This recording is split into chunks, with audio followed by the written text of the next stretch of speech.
Marblehead's a beautiful town, a place that has so much history. And I know about the long history of Marblehead from walking around.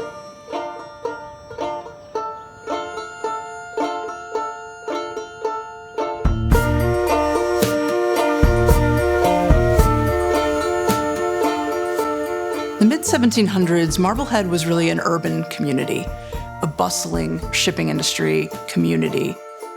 And that is the industry that Jeremiah Lee and his father, Samuel, become very involved in. By the late 1760s, Jeremiah Lee is one of, if not the wealthiest person in all of Massachusetts, and builds his gigantic Georgian mansion. Not only, though, is he building the mansion, but next door to it, he erects a brick building meant to serve multiple purposes. One is to be a detached kitchen. One side of it is to serve as a carriage house. The building also served as a living quarters, a working quarters for those he enslaved.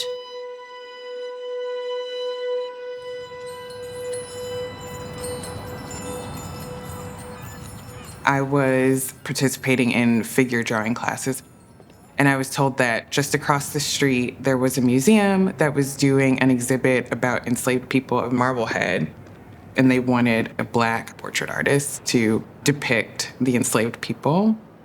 I was just really curious. How many enslaved people were there? Where did they get the information for the portraits? And to be totally frank, I did not know who Jeremiah Lee was. As things start to heat up with the British government, Jeremiah Lee becomes the colonel of the town's militia, and he uses his maritime connections to obtain arms and supplies, most of which end up in Concord, Massachusetts. Really, he is so important to the early patriot cause. But the more we looked into this history, the more we were finding hypocrisy. Jeremiah Lee, for example, he is an enslaver fighting for liberty, using the language of slavery to complain to the crown, to Parliament, that what you are doing to us, you're enslaving us. So the promises of the revolution are different for different people, of course.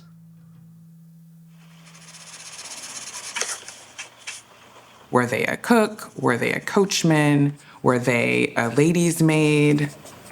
I didn't want that to be the whole story about them, that relation to the enslaver, but have them be a whole person. And also, I cannot imagine a more rebellious act than rest if you were an enslaved person.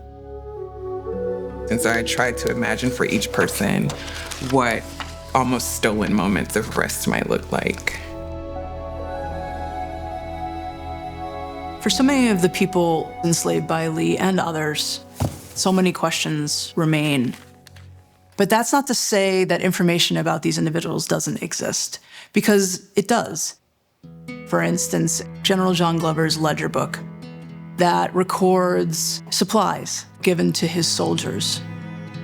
I was turning the pages through that one day looking for something, and there was Diamond Lee. Surprisingly enough, he was entered into Glover's ledger book on July 4th, 1776. He was given a knapsack that day.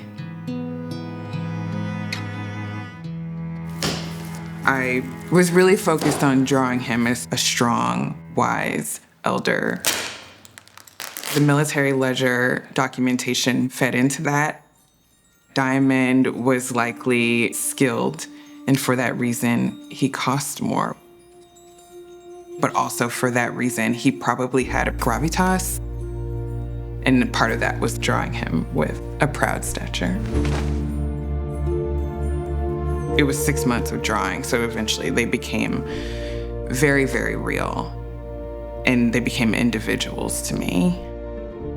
We remember you, Jimmy. Yes. Flora, we, all these years later, recognize you. Pompey, the global freedom seeker. He not only self-emancipated, but took on work and traveled, basically became a sailor. Shows his ambition. According to records once returned, Trevitt, quote, sold and disposed of Pompey. We feel your pain.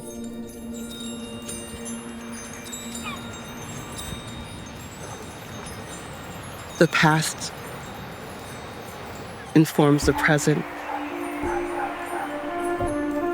It shapes the future. It is glorious. It's messy. But it's real.